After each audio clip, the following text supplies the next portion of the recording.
పరిశుద్ధ బైబిల్ గ్రంథములో నుండి నిర్గమాకాండం 33వ అధ్యాయము 17వ వచన భాగాన్ని చదువుకుందాం. నిర్గమాకాండం 33వ అధ్యాయము 17వ వచన భాగాన్ని చదువుకుందాం. కాగా యెహోవా, నీవు చెప్పిన మాట చొప్పున చేసేదను, నీ మీద నాకు కటాక్షము కలిగినది. ఇదే వాగ్దానం. ఈ 7వ నెలలో సంఘానికి, మన పరిచర్యకు ప్రభువు ఇస్తున్నటువంటి వాగ్దానం, నీ మీద నాకు కటాక్షము కలిగినది.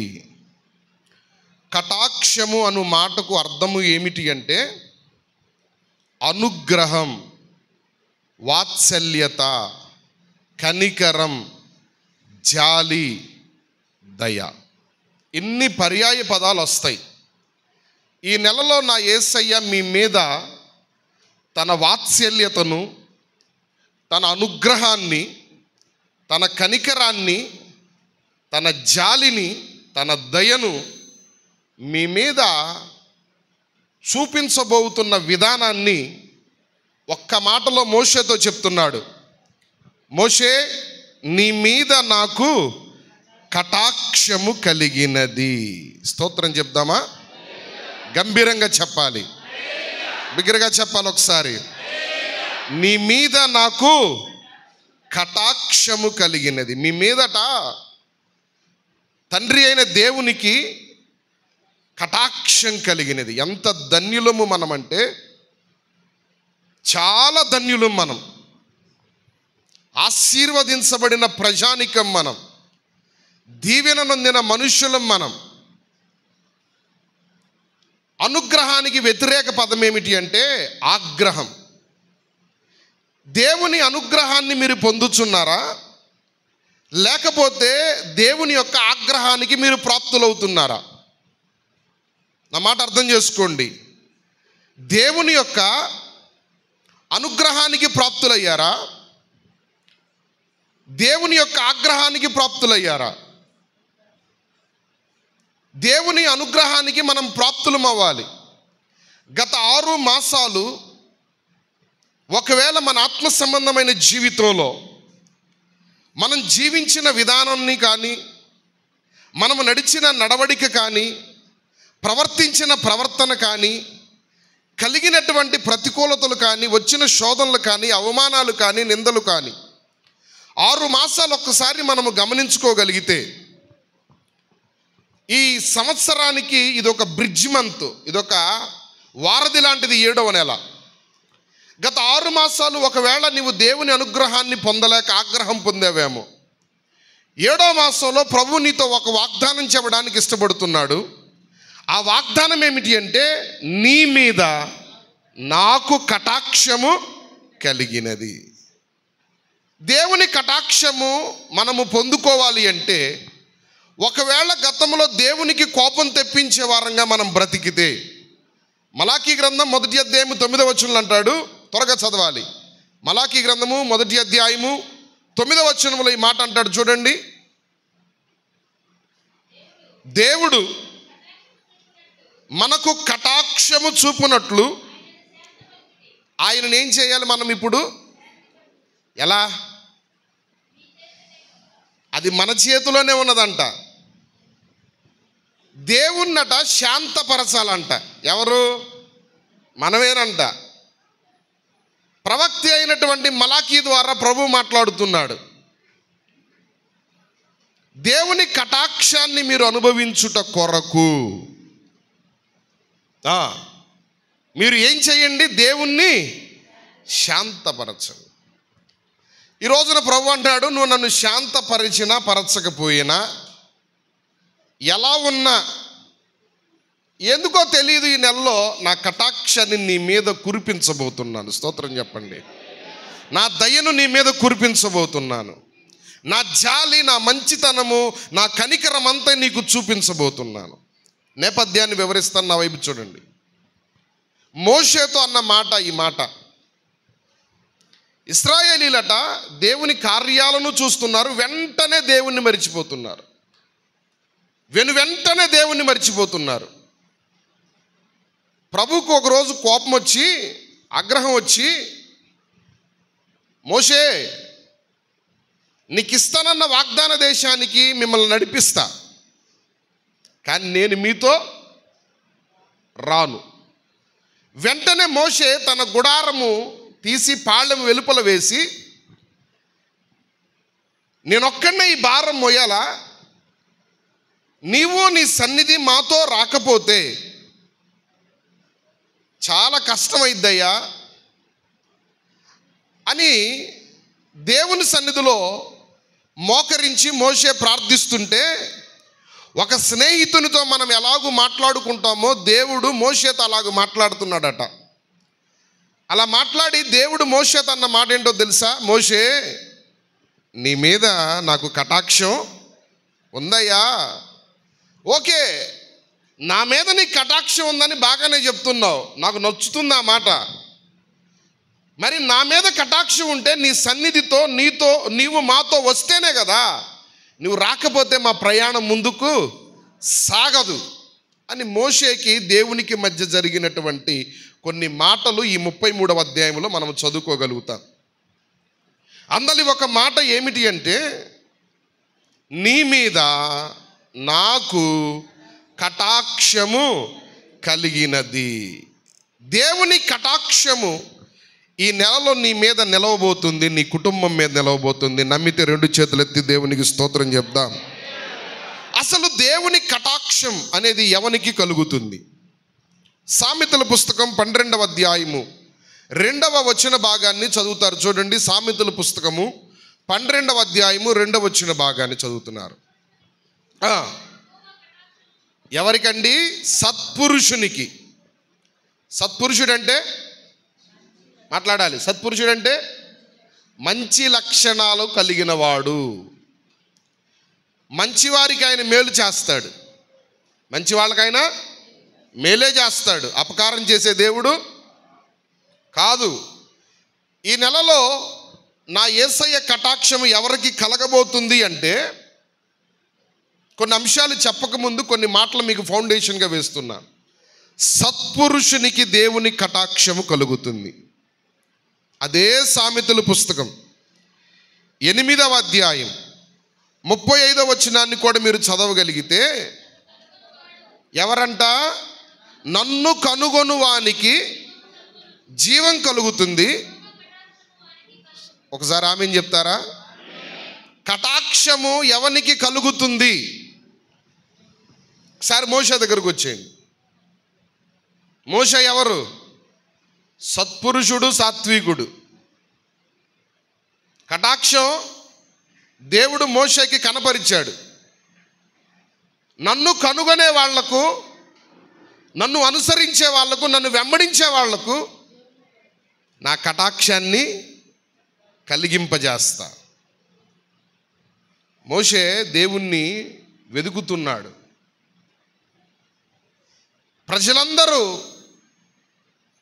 దేవునికి అయిష్టమైన మార్గాల్లో నడుస్తున్నప్పటికీ కూడా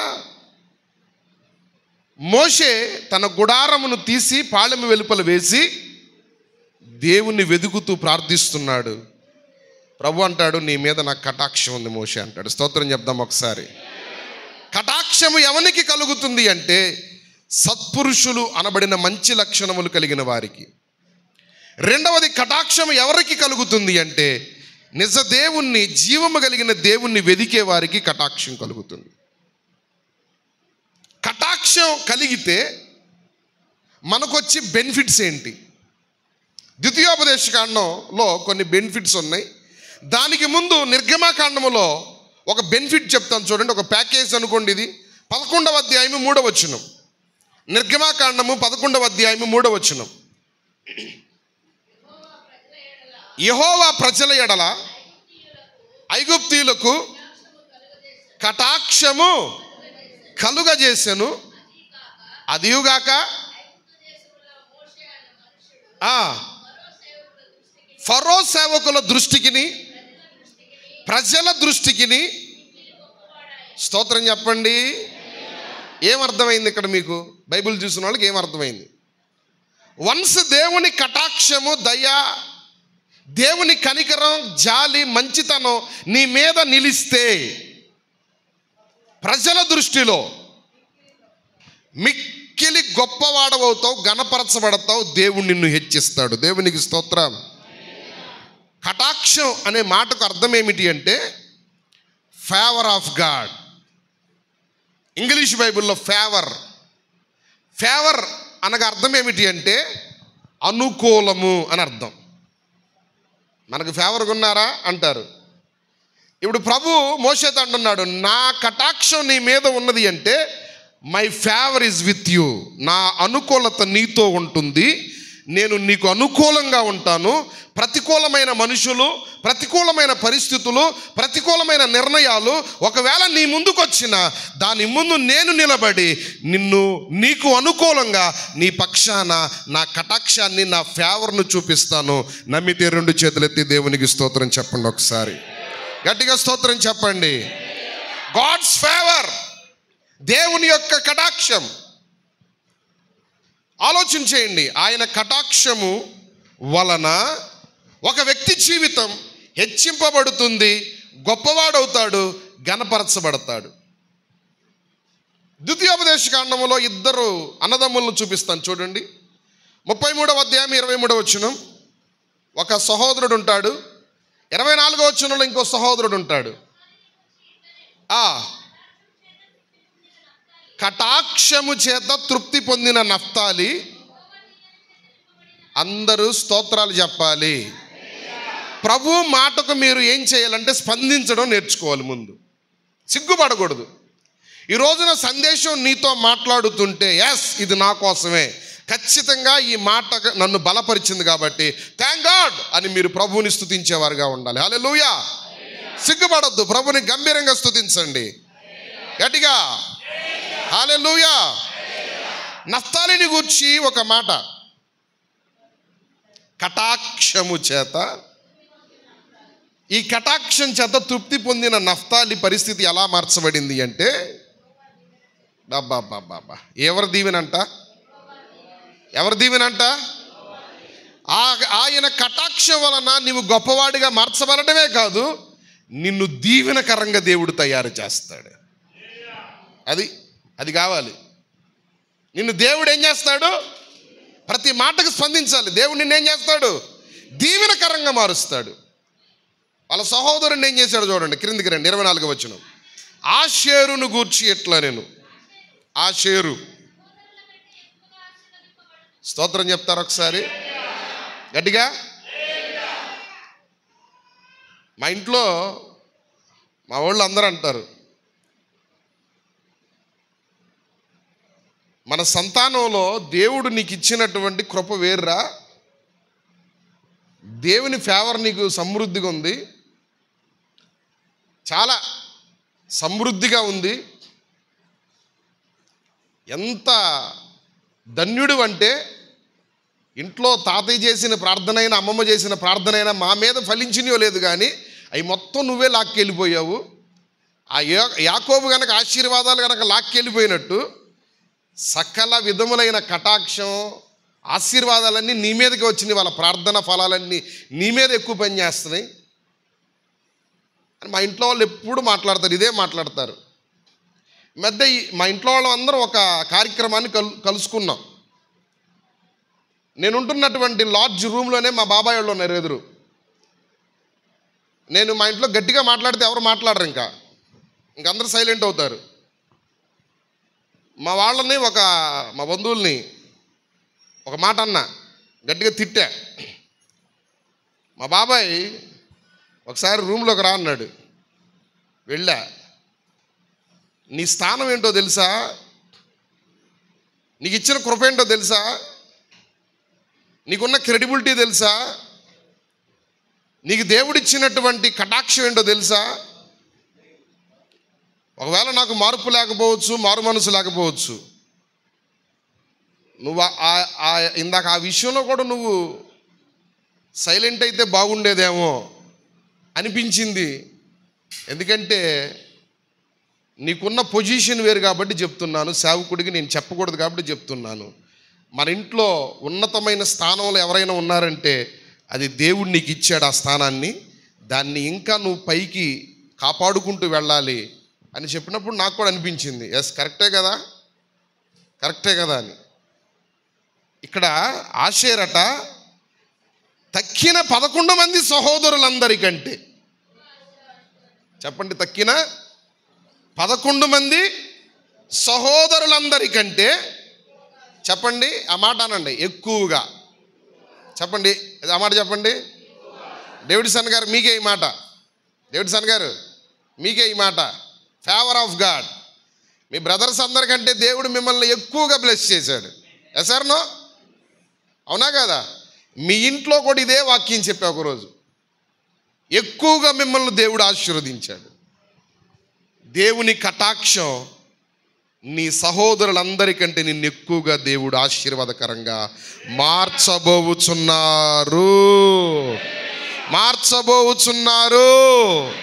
హల్లెలూయా, హల్లెలూయా. 2 చేతులెత్తి అయ్యా ఆ ఆశీర్వాదము మాకు కావాలి అన్న వాళ్ళు స్తోత్రం చెప్దాం.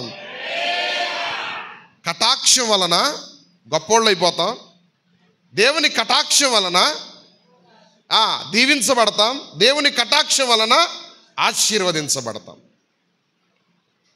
అసలు దేవుని కటాక్షం మనల్ని ఎలా నడిపిస్తుంది? 3 విధములైన అనుభవాలు. ఈ నెలలో దేవుని కటాక్షం ద్వారా మనం ఎలా నడవాలి, ఎలా నడిపించబడాలి?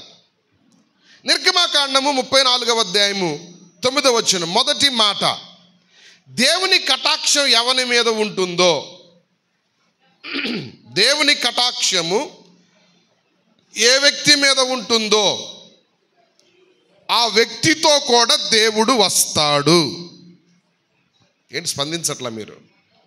ఆమేనని స్పందించాలి.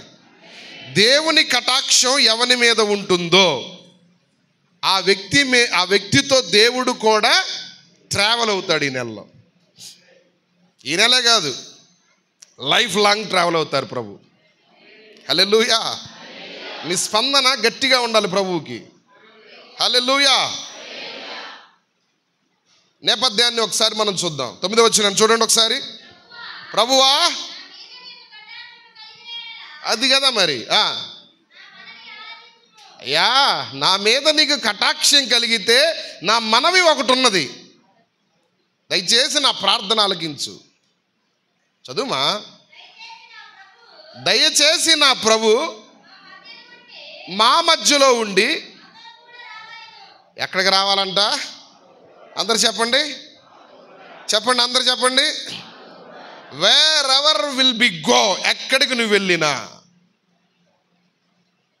దేవుడు కూడా వస్తాడు. ఎవరొస్తారు? ఎవరొస్తారు? ఆయన రావాలనుకున్న వాళ్ళు స్తోత్రం చెప్పండి. అది ఎలా చెప్పాలి? ఆయన రావాలనుకున్న వాళ్ళు ఇలా చెప్తే వచ్చి ఆయన కూడా వెనక్కి వెళ్ళిపోతాడు. ఇలా చెప్తే రావాలనుకున్న ఆయన కూడా. కొంతమంది ఫంక్షన్లకు ఎట్లా చెప్తారు తెలుసా? వస్తారా మీరు అంటారు. అంటే ఏంటి అర్థం? వస్తారా? ఉదరకాలం ఇన్విటేషన్ చెప్తుంది, కార్డు ఇస్తాం పెళ్ళికి వస్తావా అంటుంది. కార్డు ఇస్తాం పెళ్ళికి వస్తారా, పంపిస్తాను కార్డులు అంటుంది. ఖచ్చితంగా వస్తానంటే అన్న.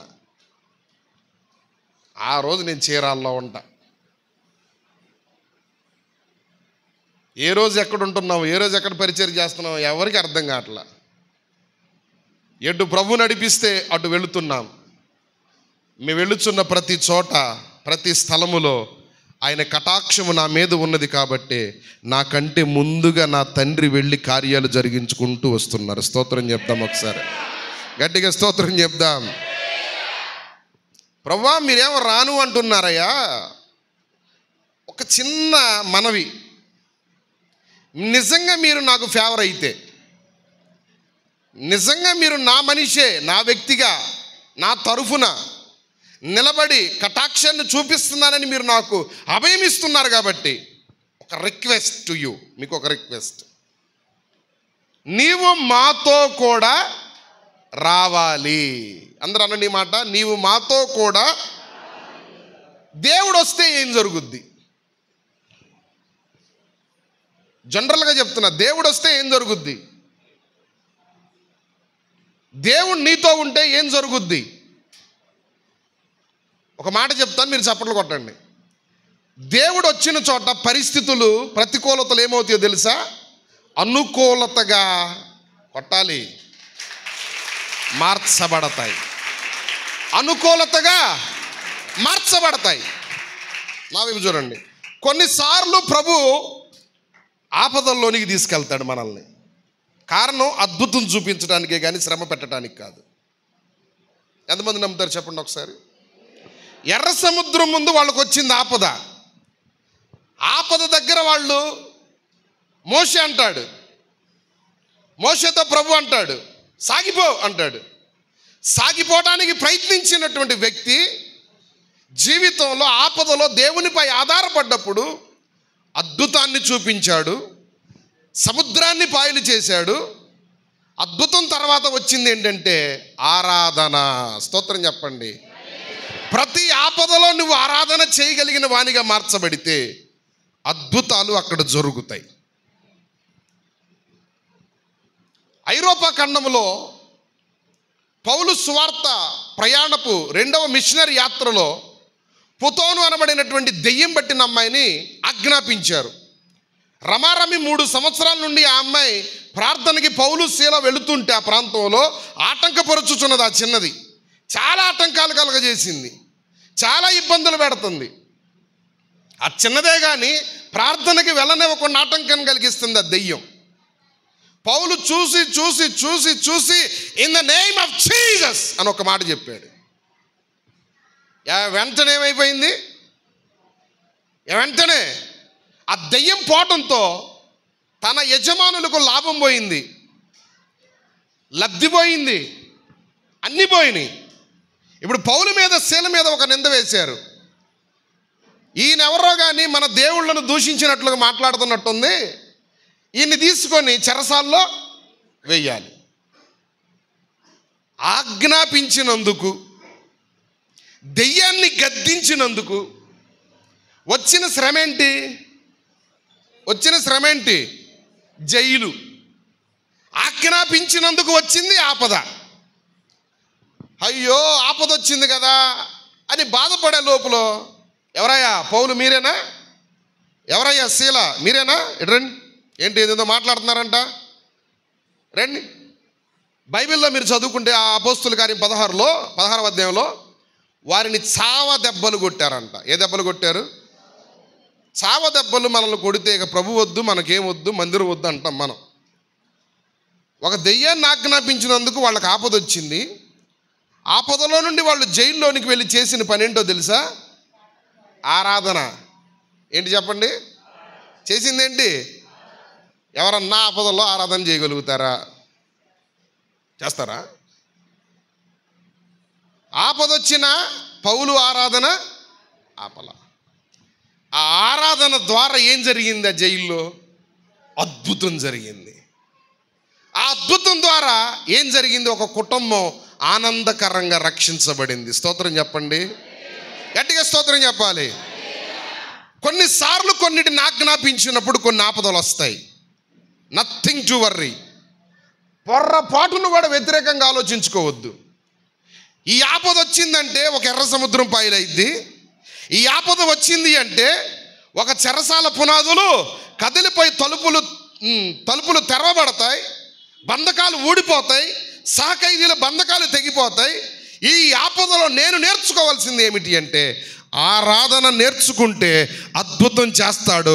నా అద్భుతం నాకే కాదు, ప్రక్కన వాళ్ళ రక్షణ కూడా కొట్టచ్చు కదా చప్పట్లో, కారణమవుతుంది అని ఆరాధనను ఆపలేదు. దేవునికి స్తోత్రం. పౌలు శీల మీద దేవుని కటాక్షం ఉంది. Favour of God. ప్రభువా, నా రిక్వెస్ట్ ఏంటంటే సార్ మీరు మాతో కూడా రావాలయ్యా.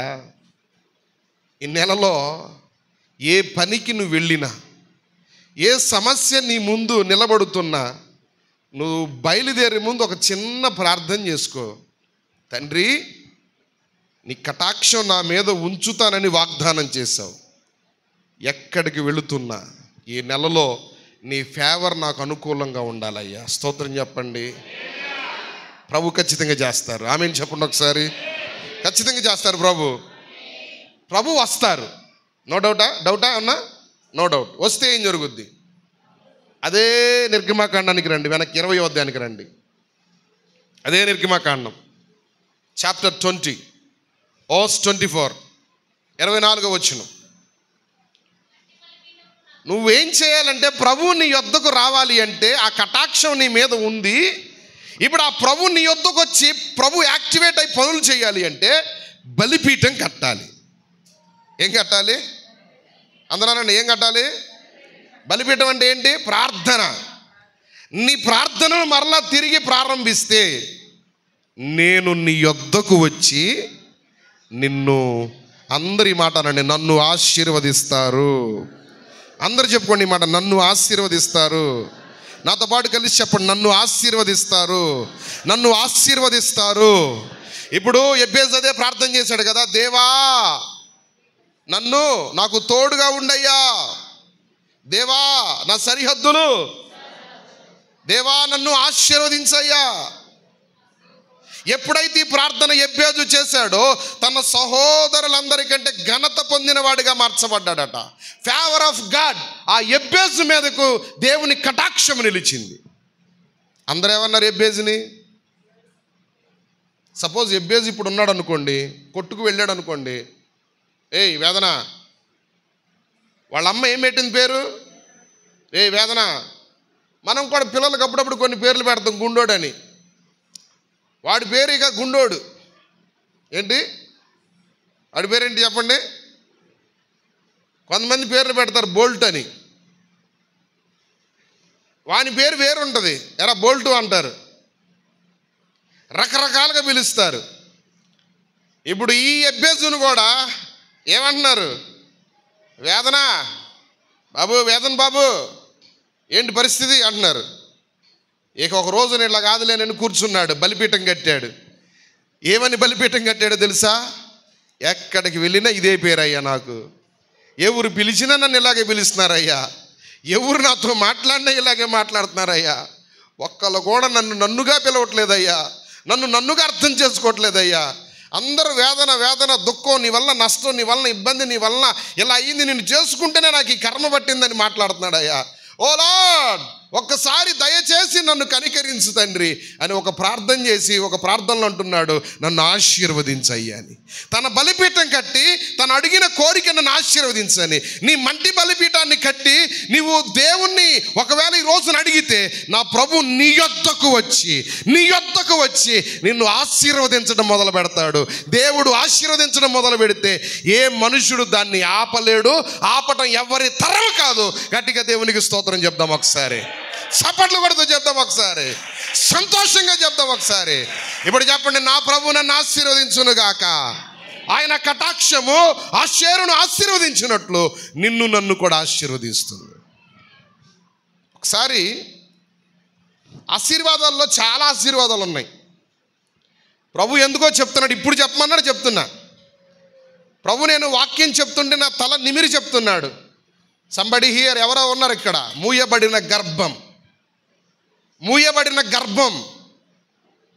ఈరోజు నన్ను ఒక పని చేయి, ఖచ్చితంగా నా దేవుని ఫేవర్ నువ్వు అనుభవిస్తావు, ఖచ్చితంగా నా దేవుని కనికరాన్ని నువ్వు పొందుకుంటావు. ప్రజలను ఒకవేళ నిన్ను గొడ్రాలని నింద వేస్తున్నారేమో, ఒకవేళ ప్రజలు నిన్ను ఒకవేళ అవమానకరంగా మాట్లాడుతున్నారేమో. ఒక రోజున అబ్రహాము కూడా ఇదే చేశాడు. 18వ అధ్యాయానికి రండి ఒకసారి, 2-3 వచనాలు అనుకుంటా, మేబీ చూడండి ఒకసారి. ఆదికాండం 18వ అధ్యాయము 3వ వచనం అనుకోండి, చూడండి. ఏమంటాడు? ఒక రోజున చెట్టు కింద కూర్చున్నాడు. వాళ్ళ ఇంటికి ఎవరు వచ్చారు? ముగ్గురు వచ్చారు. ముగ్గురు వచ్చి ఒకసారి అబ్రహాం చూస్తున్నారు. అబ్రహాం వెంటనే గుర్తుపెట్టాడు, వచ్చిన వాళ్ళు ఎవరో కాదు, వీళ్ళు ప్రభువే. ఏమంటున్నాడు? ప్రభువా నీ కటాక్షము నా మీద ఉంటే అయ్యా నన్ను దాటిపోవద్దు, దయచేసి దాటిపోవద్దు. నన్ను దాటిపోకుండా మా ఇంటికి రండి. ఎక్కడికి రండి చెప్పండి? మా ఇంటికి రండి. మా ఇంటికి వస్తే నాకేదో కలిగింది, మీకు ఏదో మీ ఆకలిని తీరుస్తా. ఒకసారి అబ్రహాం విషయంలో తండ్రి అయిన దేవునికి ఒక భోజనం పెట్టి, ఇది పొందలేం, ఇది జరగదు, ఇది అవ్వదు, ఈ వృద్ధాప్యంలో ఈ పరిస్థితి నుండి మనకు విడుదల కలగదు అనుకున్న స్థితి నుండి ఒక భోజనం వెనుక గర్భఫలం ఉంది. స్తోత్రం చెప్పండి ఒకసారి. ఒక భోజనం పెట్టి గర్భఫలాన్ని పొందాడు అబ్రహాం. Favour of God.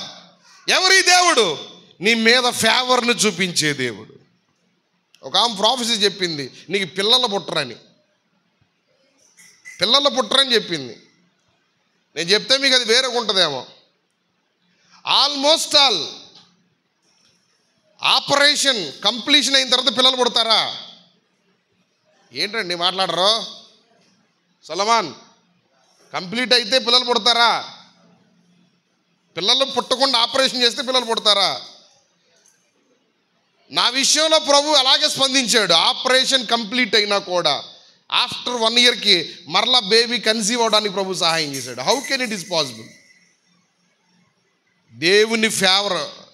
ప్రార్థన చేసుకున్నాం, ఇది మనకు అవసరం లేదు అనుకున్నాం, దాన్ని మేము వద్దనుకున్నాం, ప్రభుకి చెప్పేశాం, చాలు అనుకున్నాం, డాక్టర్కి చెప్పేశాం, దాన్ని మీరు 50-50 ఛాన్సెస్, 50-50 ఛాన్సెస్ కాదు, దాన్ని మనం వద్దనుకోవటమే బెటరు. జరగాల్సిన పరిచర్య చాలా ఉంది. ఒక ధర్మాన్ని డాక్టర్ నిలిపివేస్తేనే ధర్మాన్ని రివర్స్ చేసిన దేవుడు నీ మూయబడిన గర్భాన్ని తెరవాలి అంటే నీ సమర్పణ చూస్తాడు దేవుడు. ఎవరికన్నా ఒక్కరోజన్నా ముద్ద పెట్టావా చెప్పండి? ఆయన దేవునికి భోజనం పెట్టి ఇంట్లో కొరత తీర్చుకున్నాడు. సారాపాతి విధవరాలు దైవజనునికి అప్పం ఇచ్చి అప్పం వెనుక అద్భుతాన్ని చూసింది. పేతురు బోటిచ్చి బోటు వెనక విస్తారమైనటువంటి చేపలు పట్టడం చూశాడు. మరి నువ్వేమిచ్చి దేవుని దగ్గర నుండి ఫేవర్ పొందుకుంటున్నా? 10వ వచనంలో ఆ ఫేవర్ కనపడింది చూడండి. వాళ్ళంటారు, నిశ్చయముగా ఇదే టైంకి నెక్స్ట్ ఇయర్ వస్తాం మరలా మీదటికి. అందరు చెప్పండి ఒకసారి, మీదటికి.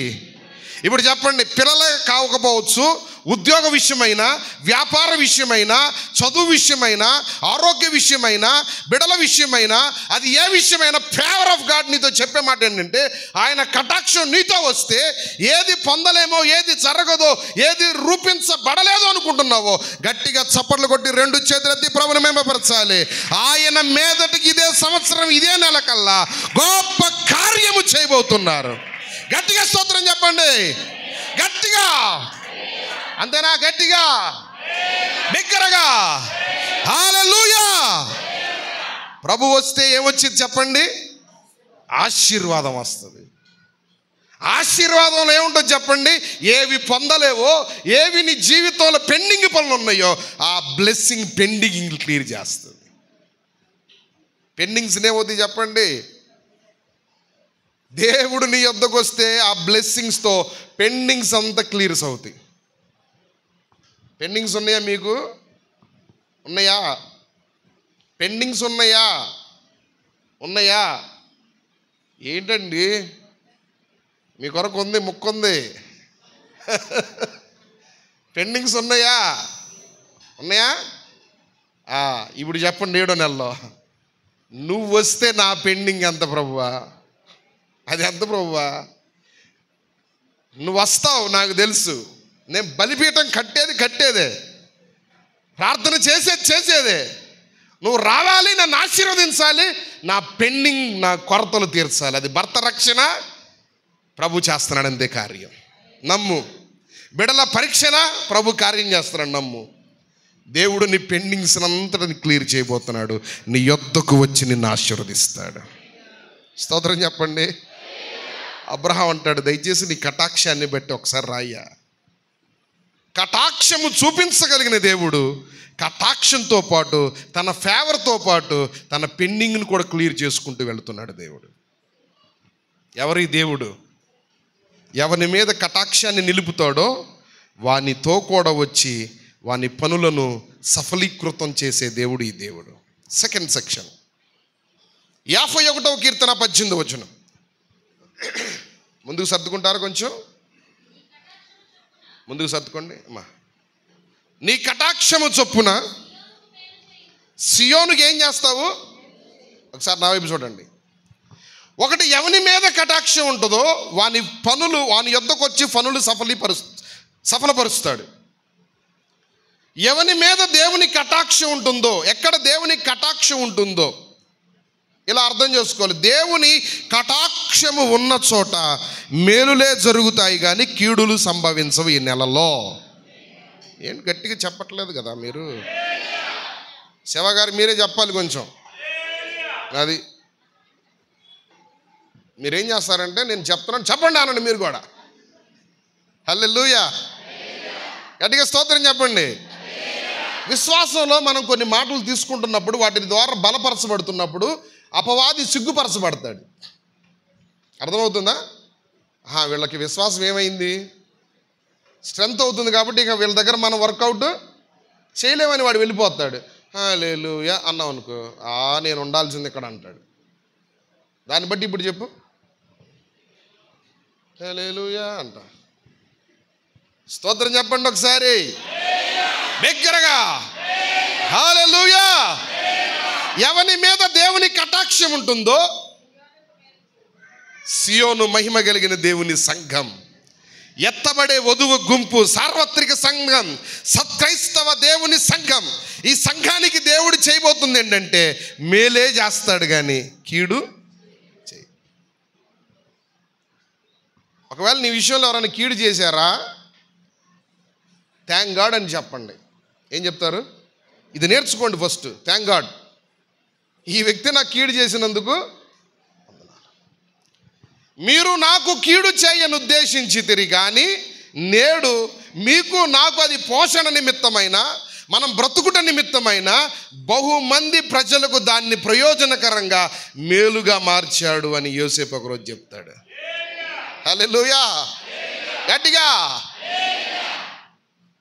మన జీవితంలో కీడు కొంతమంది ఏం చేస్తారంటే ఒక బిల్డింగ్ ప్లాన్లా గీసి మరి కూర్చోబెడతారు దాన్ని. వాళ్ళు ఎన్ని బాబేలు గోపురం లాంటి బిల్డింగ్ ప్లాన్లు గీసి కూర్చోబెట్టినా నథింగ్ టు వర్రీ. నీ నోట ఏముండాలి? Thank God. ఏముండాలి? వందనాలు తండ్రి. అబీమెలెకు కీడు తలపెట్టాలని చూశాడు అబ్రహాంకి. ప్రభు అంటున్నాడు, అబీమెలెకు నీ ఇంటికి వచ్చినామెవరో తెలుసా? నీ ఇంటికి వచ్చినామెవరో తెలుసా? ప్రవక్త భార్య. పొర్రపాటున టచ్ చేసావనుకో మటాష్ అయిపోతావు. ఇంకా ప్రార్థన కూడా చేయలేదు ఆయన. ఇంకా ఆయన కూర్చొని ఏడవడం మొదలు పెట్టాడంటే నీ స్థితి ఏమైందో నాకే తెలీదు. మర్యాదగా తీసుకెళ్ళి అబ్రహాంకి అప్పచెప్పు.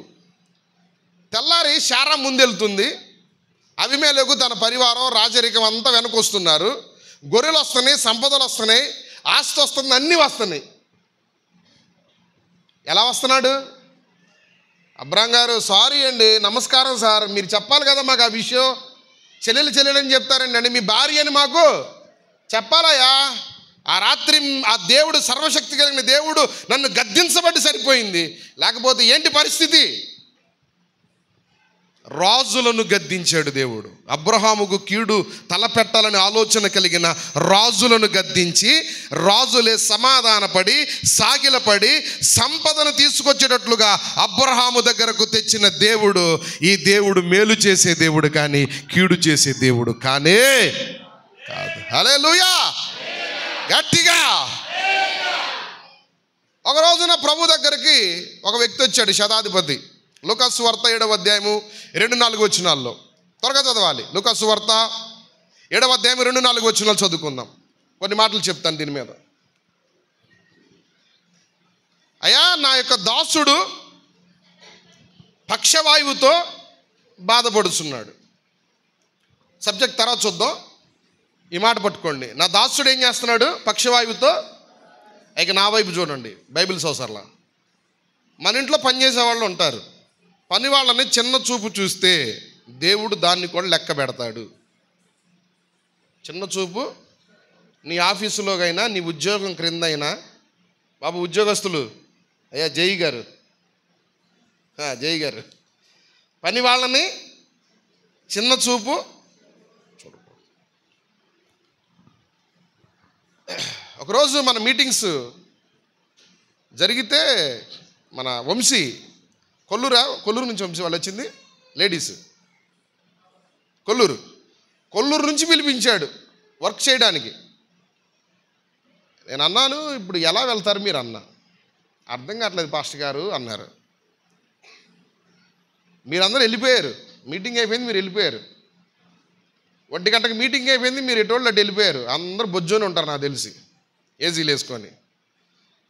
ఇంటికి వచ్చాను, డ్రెస్ కూడా మార్చుకోవాలా, కొన్ని అమౌంట్స్ అన్ని పట్టుకున్నాను, వెళ్ళిపోయాను గ్రౌండ్లోకి. నాతో పాటు చాలామంది యవనస్తులు అందరూ ఉన్నారు గ్రౌండ్లో, ఒక 20-25 మంది ఉన్నారు. నువ్వు వెళితే నేనెందుకు ఖాళీగా ఉండాలి, నేను ఇక్కడ ఏం చేస్తానని దైవజనులు తాతయ్య కూడా వచ్చాడు కారు ఎక్కి నాతో. అలాగే మనసు పడుతుంది, అలాగే కూర్చున్నాడు ఒక సోఫాలో. నేను కూర్చున్నాను, వాళ్ళు వాష్ చేస్తున్నారు డిషెస్. పిలిచాను, ఎలా వెళ్తారు మీరు, ఏంటి పరిస్థితి, ఎందుకు వచ్చారన్న. వాళ్ళు ఏదో కొన్ని విషయాలు చెప్పారు. మనం ఏం చేస్తాం, కడుగా, శుభ్రంగా కడుగా, వృద్ధు ఏంటి, ఎన్ని మాటలు అంటాము. అనే ముందు ఒక్క మాట ఆలోచించుకో, వాళ్ళు ఏ పరిస్థితుల్లో రోడ్డు ఎక్కారు అర్ధరాత్రి, ఏ పరిస్థితిలో వాళ్ళు రోడ్డు ఎక్కి ఈ రోజున వాళ్ళు పని చేయాల్సిన పరిస్థితి వచ్చింది.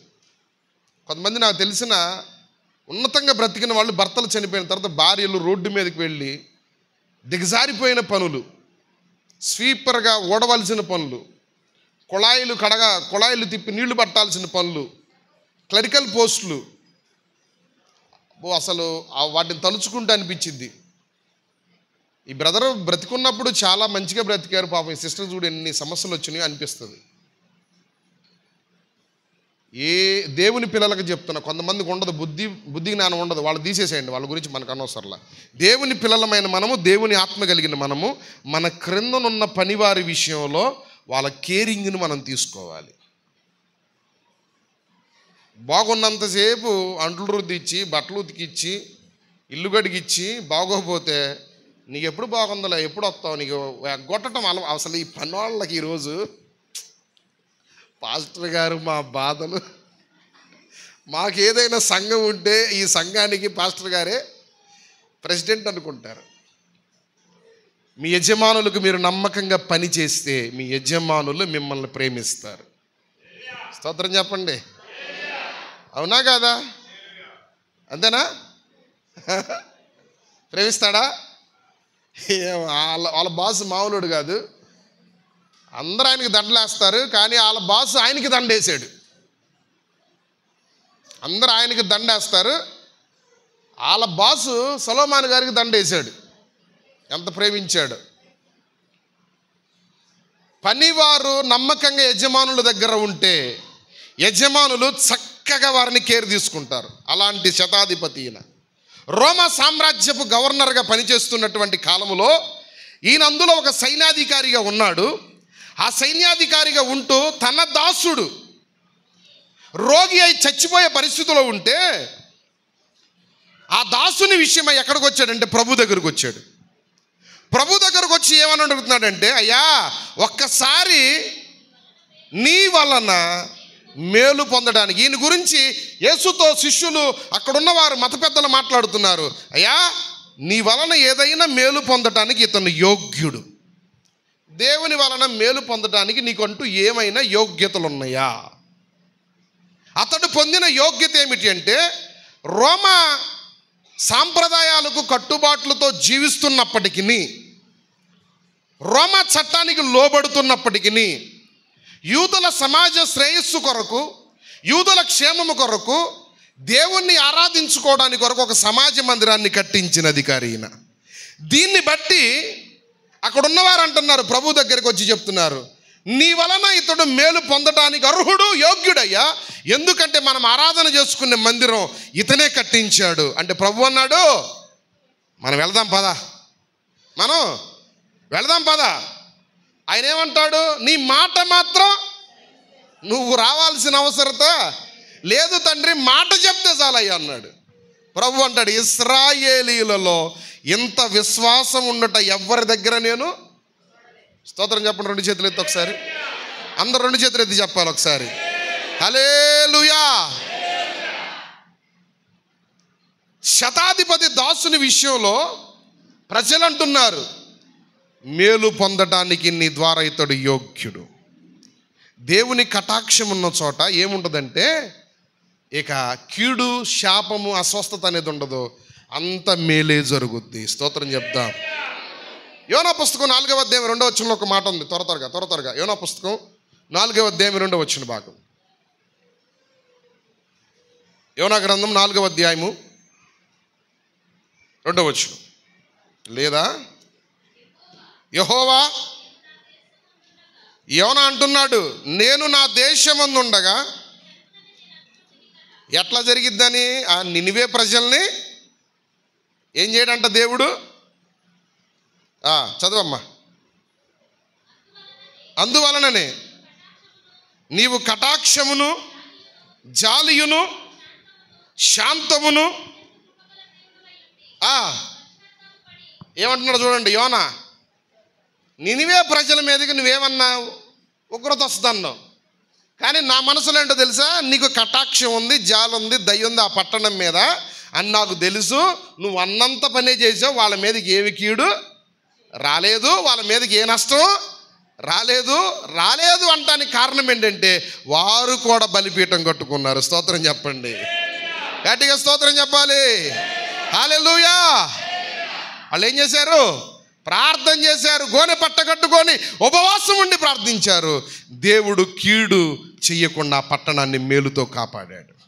ఇప్పుడు యోనా అంటాడు, లేదులే ప్రభువా నీ కటాక్షం ఉందిలేనయ్యా అంటే. దీన్ని మాటకు నేనేం చెప్పాలనుకుంటున్నానంటే, దేవుని కటాక్షం ఉన్న చోట కీడు సంభవించదు. ఈ నెలలో అన్ని మేలులే జరుగుతాయి. ఎక్కడికి వెళ్ళినా, ఏ మనుషుల దగ్గర సంచరించినా, ఏ పరిస్థితుల్లో నిలబడ్డా, ఏ పరిస్థితుల్లో మీరు ఉన్నా, మీ వెంట దేవుని మేలు వెంటాడుతుంది, కానీ కీడు దూరం అవుతుంది. స్తోత్రం కలుగును గాక. ఒక మాట చెప్తా. అన్నను మోసం చేసి రావాల్సిన ఆశీర్వాదాలన్నింటినీ పట్టుకొని వెళ్ళిపోయాడు. ఎక్కడికి? పద్దనరాము. రండి అందరు ఒకసారి ఆదికాండం 32వ అధ్యాయము 6వ వచనానికి వచ్చేసాను. అందరు బైబిల్స్ తీయండి ఒకసారి. ఆదికాండము 32వ అధ్యాయం 6వ వచనంలో నేను చదువుతున్నాను చూడండి.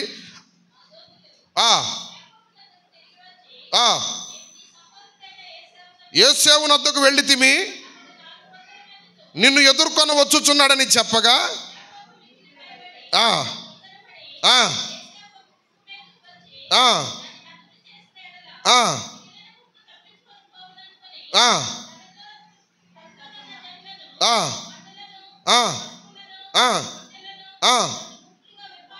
అన్ని పంపించేసి ఒక్కడే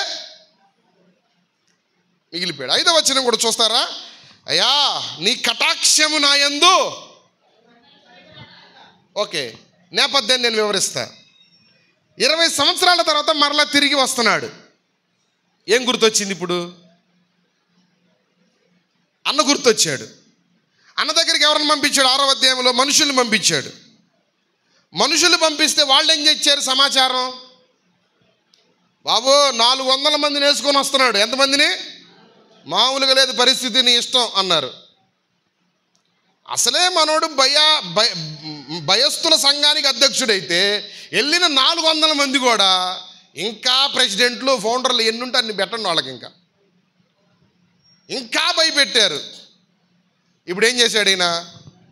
అమ్మాయి నువ్వు వెళ్ళిపో, అమ్మాయి నువ్వు వెళ్ళిపో, రే చిన్నోడా నువ్వు వెళ్ళిపో, రే పెద్దడా నువ్వు వెళ్ళిపో, ఈ గొర్రెలు తీసుకెళ్ళిపోండి, ఈ మందలు తీసుకెళ్ళిపోండి, ఈ ఆస్తి తీసుకెళ్ళిపోండి, అడిగితే మనకిచ్చేసేయండి అని అన్నీ చెప్పేశాడు. యెబ్బోకు దగ్గరకు వచ్చి నిలబడ్డాడు. ఒక్కడే ప్రాణ భయము చేత నా మీద ఇప్పుడు ఏమవుతుంది, నాకేదో కీడు మన్న తలపెడుతున్నాడు అని ఒక ఆలోచన చేత నిలబడ్డాడు. కానీ అన్న కీడు తలపెట్టడానికి రాట్లా, అన్న మేలుతో సమాధానం చేయడానికి వస్తున్నాడు. స్తోత్రం చెప్పండి ఒకసారి. ఇది గ్రహించలేకపోతున్నాడు. 33వ అధ్యాయం 1వ వచనం చూడండి. యాకోబు కన్నులెత్తి చూచినప్పుడు ఎంతమంది వస్తున్నారు? 32వ అధ్యాయంలో విన్నాడు 400 మందితో వస్తున్నాడని విన్నాడు. 33వ అధ్యాయంలో కన్నులారా చూస్తున్నాడు. ఆ తర్వాత మీరు చదువుకుంటే చాలా విషయాలు ఉంటాయి. 10వ వచనానికి వచ్చేసండి, 33:10. అప్పుడు యాకోబు అట్లు కాదు, నీ కటాక్షము నా మీదనున్న ఎడల చిత్తగించుము ఈ కానుక. స్తోత్రం చెప్పండి. అన్న వచ్చి ఏం చేశాడు?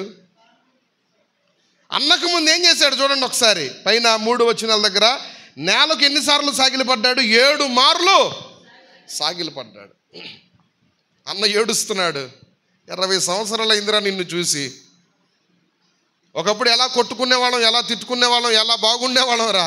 20 ఏళ్ళ నుంచి ఎక్కడికి వెళ్ళిపోయేవారు అన్నట్లుగా ప్రేమతో అలింగనం చేసుకొని మెడ మీద పడి ముద్దు పెట్టుకుంటూ అతన్ని కౌగులించుకుంటున్నాడు. కానీ 32వ అధ్యాయంలో ప్రాణభయం చేత నాకు కీడు ఉందనుకున్నాడు. ఆ కీడును దేవుడు మేలుగా మార్చాడు. ఎక్కడ దేవుని కటాక్షం ఉంటుందో కీడు మేలుగా మార్చబడుతుంది. స్తోత్రం చెప్పండి ఒకసారి. దేవునికి స్తోత్రం చెప్పండి ఒకసారి.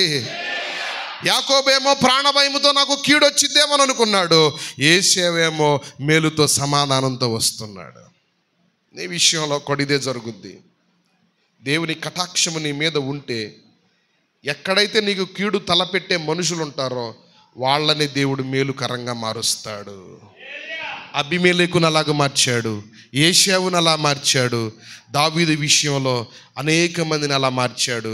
ఆ దేవుడు ఎవరంటే మనం ఆరాధించే సర్వశక్తి కలిగిన దేవుడు. ఒకటి, ఎవరి మీద ఆయన కటాక్షం ఉంటుందో వారితో దేవుడు ప్రయాణము చేసి పనులు సఫలపరుస్తాడు. ఎవరి మీద దేవుని కటాక్షం ఉంటుందో వారి విషయంలో మేలులు జరుగుతాయి. ఆఖరి మాట కీర్తన 44:3. కీర్తన 44వ అధ్యాయం 3వ వచనం. ఖడ్గము చేత దేశమును స్వాధీనపరుచుకోలేం, వారి బాహు వారికి జయం ఇవ్వలేదు. అద్గద్గద్గు ఆ మాట పట్టుకో ఒకసారి. నీవు కటాక్షించితివి గనుక నీ రక్షణ హస్తమే, నీ బాహువే. దేవునికి స్తోత్రం చెప్పండి ఒకసారి. 2 చేతులు ఇది చెప్పండి. దేవుని కటాక్షము ఎవరి మీద ఉంటుందో వారి జీవితములో అపజయం ఉండదు, జయ జీవితం ఉంటుంది. ఏముండదు? అపజయం.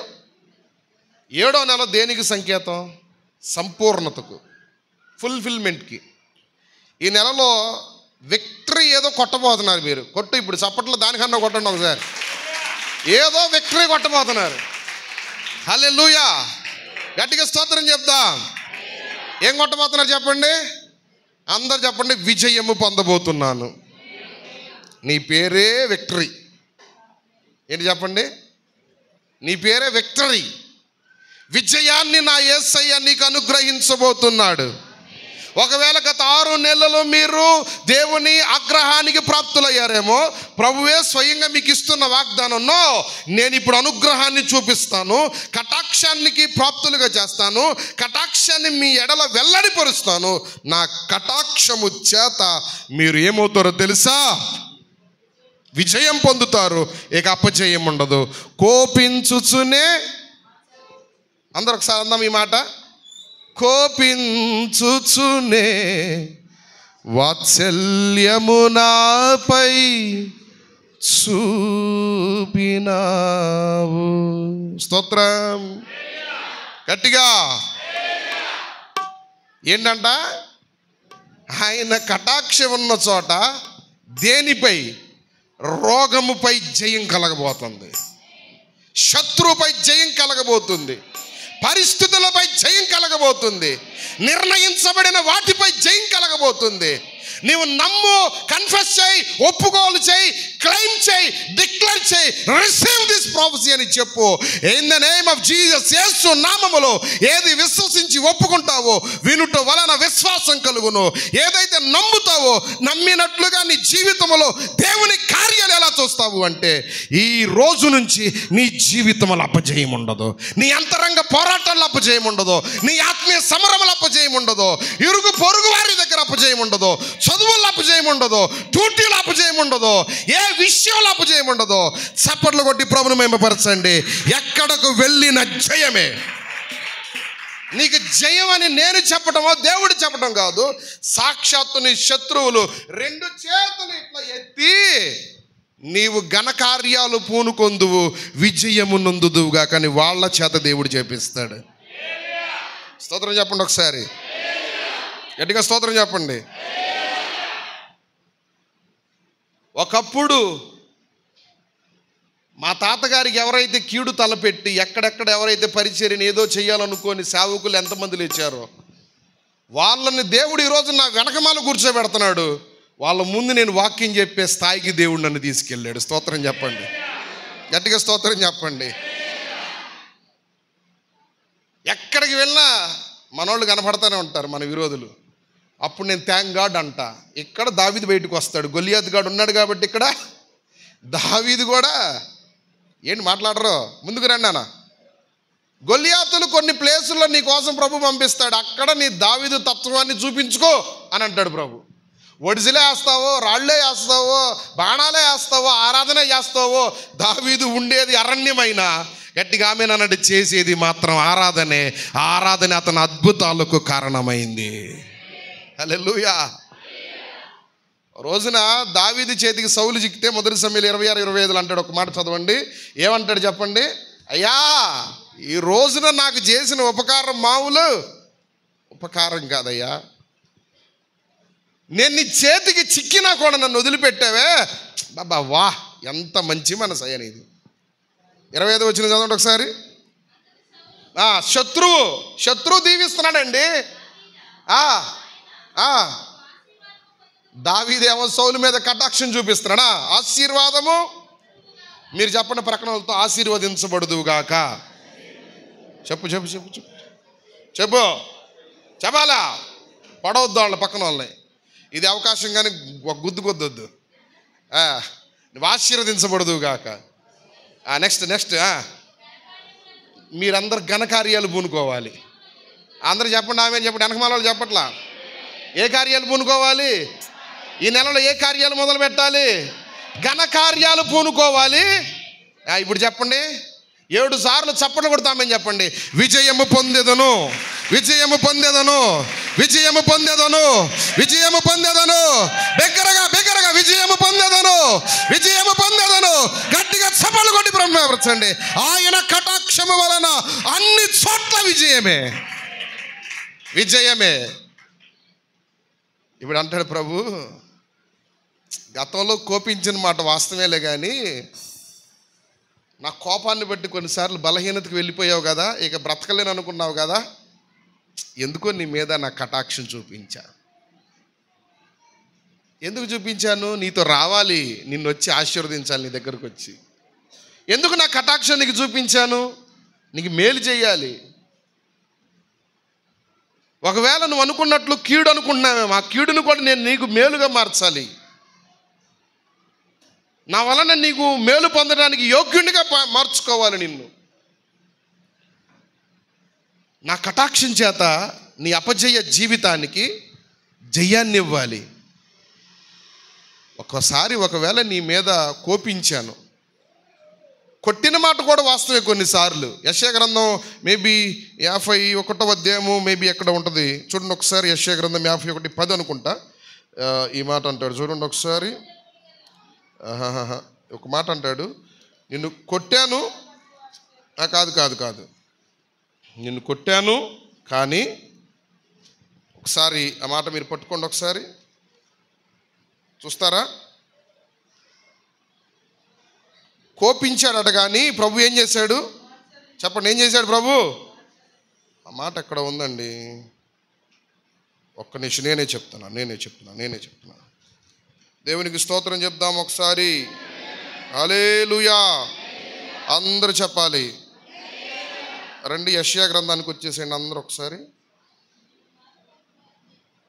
అది కాదక్క, యెషయా గ్రంథం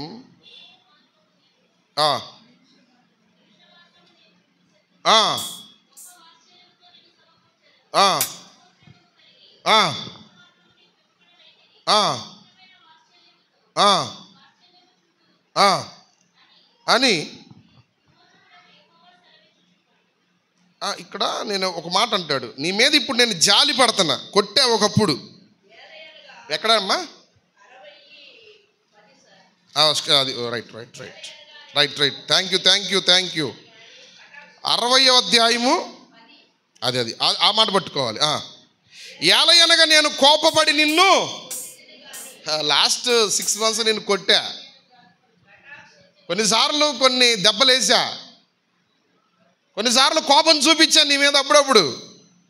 కానీ ఈ నెలలో ఎందుకో కటాక్షించాయి, నీ మీద జాలి పడాలి నేను. స్తోత్రం చెప్పండి. కోపించుచునే వాత్సల్యము నాపై. అందరూ అనండి ఒకసారి, అందరు ఈ మాట పాడండి. కోపించుచునే.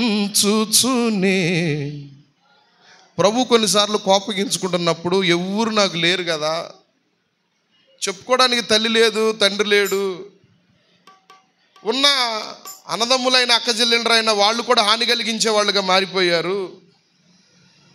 ప్రభువా, నీ ఆగ్రహాన్ని తట్టుకోలేకపోతున్నాను, దయచేసి నా మీద అనుగ్రహాన్ని చూపించు తండ్రి